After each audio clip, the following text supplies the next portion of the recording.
Hey, it's Bearded Internet Guy here, and welcome to my YouTube channel. Today we're going to be talking about the top 6 tech New Year's resolutions that you need to be doing this year.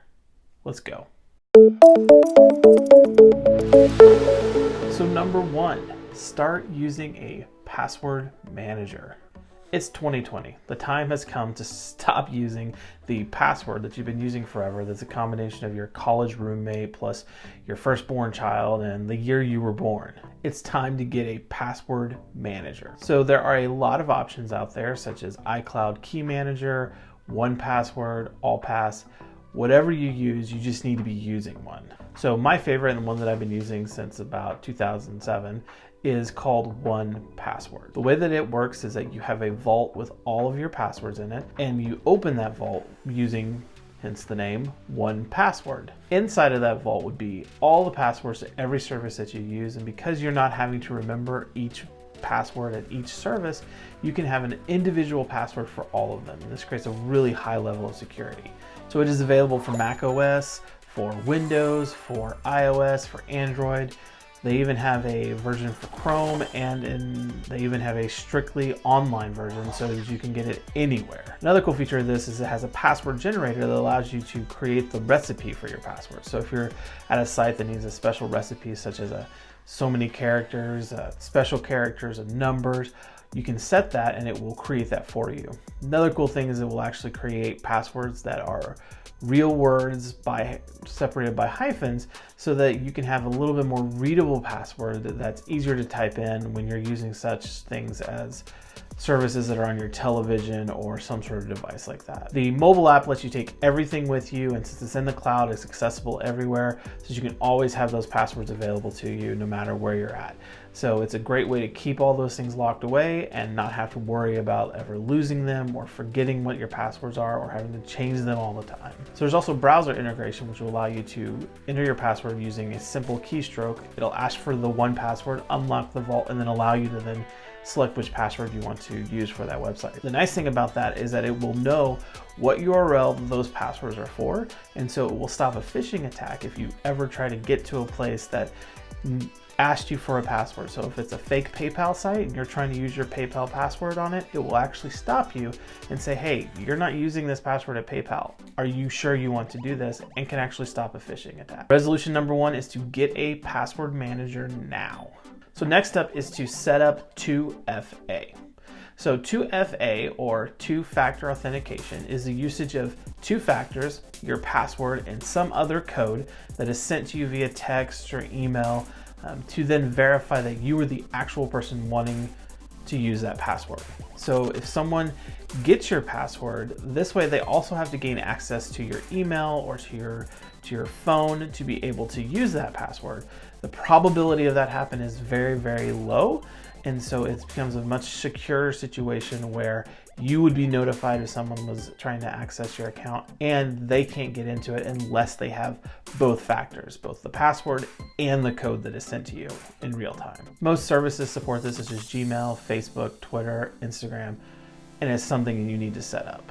So number 3 on the list is to clean up your credit card usage. So one of the best ways to ensure your financial and tech security is to clean up your credit card usage. One of the ways that I have done this is to utilize a tap-to-pay service such as Apple Pay, Samsung Pay, Google Pay, any type of mobile pay system that's on your phone to use your credit cards. The way that this works is it actually creates a one-time token when you use the card. When you use the tap-to-pay system, it creates a one-time token that is sent to the terminal. The thing about this is that token is used for that one transaction only. So if someone's to hack that terminal or the company was to get hacked, all that the hackers would have is that one token that is only good for that transaction. They're not going to have your credit card number, and it's a very secure thing. So for the places that don't have a tap to pay service, such as a gas station, one of the things you want to make sure that you're doing is using a credit card that is only used for gas purchases and it has a very low credit limit. What this means is that if someone was to get access to that card, they would not give you a bunch of trouble because it's only a low limit on the card. It's usually a lot easier to get that reversed and to get that fixed when you're only dealing with one small card with one small limit. Another thing you need to check for is if you're paying at a gas pump is to wiggle the terminal, because there's a thing called a skimmer, which actually will fit over the terminal and be used by hackers to access the credit card information, to skim when you swipe that card, and to then steal your information. Give it a little tug, see if it's secure, and then use your card. Number 4 is to clean out your inbox and to unsubscribe from email newsletters. It's the first of the year, and it's time to get rid of those 10,347 emails that you have laying around. It is time to pull up Gmail and to go all Marie Kondo on it. Think about it. Are those emails from REI, Best Buy, SiriusXM really bringing you joy? If not, delete them. So you can declare email bankruptcy and just say, screw it, select all your emails, archive them, and be done with it. Or you can systematically go through, search for some emails that you notice that you have a lot of, whether it's from a certain vendor or a merchant, and delete those en masse. You can also then decide, while you're doing it and you notice that a lot of them are unread, go ahead and just unsubscribe from that, because you're obviously not reading those messages and it's just creating clutter in your life. Number 5 is to set up emergency contacts in your phone. Now, one of my biggest pet peeves is when I see people who have in their contacts before a significant other, say a spouse or your father and mother, a ICE in your contact name. Now, what they thought this would do is say, in case of emergency, contact this one person. The problem is that our phones are locked. And if you are in a hospital and the way that you unlocked your phone, such as your thumbprint or your face, is just not available, say you're bandaged all up and they're not able to unlock your phone, they're not going to be able to get to your contacts. The way that iOS has fixed this is there's a thing called Medical ID. You go to the Health app, you're able to set it up there. You can actually set that to have emergency contacts from your contacts. You can designate who is your spouse, who is your mother, your father, your brother-in-law, sister-in-law, and anyone who is a medical individual who gets your phone can access that from the lock screen.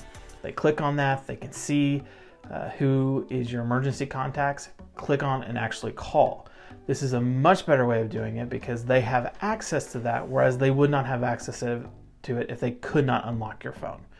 Do not go putting the ICE in your contacts because it does absolutely no good. The one way that you need to set it up is to set up your medical ID, which allows you to put also some medical information, such as if you have diabetes or if you have certain allergies. It's good to have that available to the emergency workers who are, taking care of you in an emergency. But there would also have the emergency contacts. Number 6 is it is time to set up monitoring and screen time for your kids. So this one is for the parents out there. If you have kids who have devices, you need to be setting up monitoring and you need to be filtering their information. The thing that we do with our kids is we actually set up screen time. You can set up screen time to have a set downtime, and what we did is we actually set downtime to be from 12 a.m. to 11:59 p.m. And what this does is it constantly keeps the phone in a lockdown mode. And if they want to use an app, they have to request it. So a request is then sent to the parent's phone, and the parent can then give 15 minutes, give an hour, give all day access to it, but you know what your kids are using. At the end of that 15 minutes, it shuts it down, says you're gonna have to ask for more or you're not gonna be able to use it. What this also does is it shows you what apps are being used and how they're using it, but you have to be monitoring it. So this has been 6 tech resolutions for 2020. Comment below, let me know, what are some of your resolutions this year? What are you gonna be doing on your tech side? If you like this content, go ahead and click subscribe. We're gonna have much more coming in the weeks ahead. And if you actually like this video, click the like button and it will help with the YouTube algorithm and let other people see this. So, till next time, thanks.